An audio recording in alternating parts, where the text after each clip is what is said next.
मी चालला होता 100च्या स्पीडनं सुंदरसं वातावरण पाहत.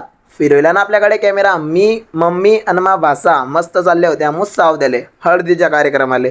मी पाहणं कितली स्माईल करतोय तर आले इकडे आणि हळद लागत होते. इकडे सर्व लेडीज लोक होते. मी काही होते आमच्या वहिनी आणि आमचे मावस भाऊ. मग त्यांनी बी घेतले ना आपल्या ब्लॉग मध्ये. म्हणे आदित्य मस्त व्हिडिओ बनवता म्हणे, आम्ही तुमचे डेली ब्लॉग पाहता.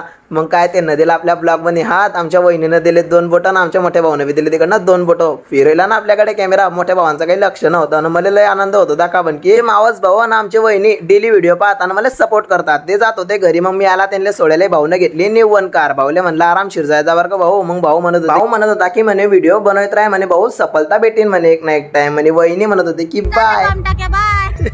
वहिनी म्हणत होते की बॉम्ब टाक्या म्हणे बाय. भाऊनं मस्त नवीन नवीन कार घेतली. भाऊनं डीजे चालू झाला मस्त. पण मी उभा होता साईडवर. मग आता म्हणलं डीजे गिजे चालू झालाय तर नाचत होते सगळेचे सगळे. मग आम्हाला फोटो काढायला मग हे म्हणत होते की आम्हाला घेतच नाही म्हणे तू ब्लॉग म्हणे. यांना दिले 2-2, 3-3 बोट आणि फिरवला आपल्याकडे कॅमेरा. आता म्हणलं फोटो गिटो काढू आणि इकडनं आवाज आला म्हणे मावस भाऊ मला घेत नाही का. आपला मावस भाऊ बी शूटिंग करायला होता. फोटो गिटो काढला भाऊ. एक सीन घे टाकला आपल्या मोबाईल मध्ये. म्हणजे काय आपल्या ब्लॉग मध्ये एक सीन पाहिजेच. मग लगेच चालू होईल होता भाऊ. मग झाला ना डान्स चालू. नवरीन तर डायरेक्ट स्टेजवर नाचत होते ना कुणाल आणि त्यांचा भाऊ बी आणि तिकडनं त्यांचे काका बी खतरनाक नाचत होते ना. खन्नायकचं गाणं लागेल होतं ना.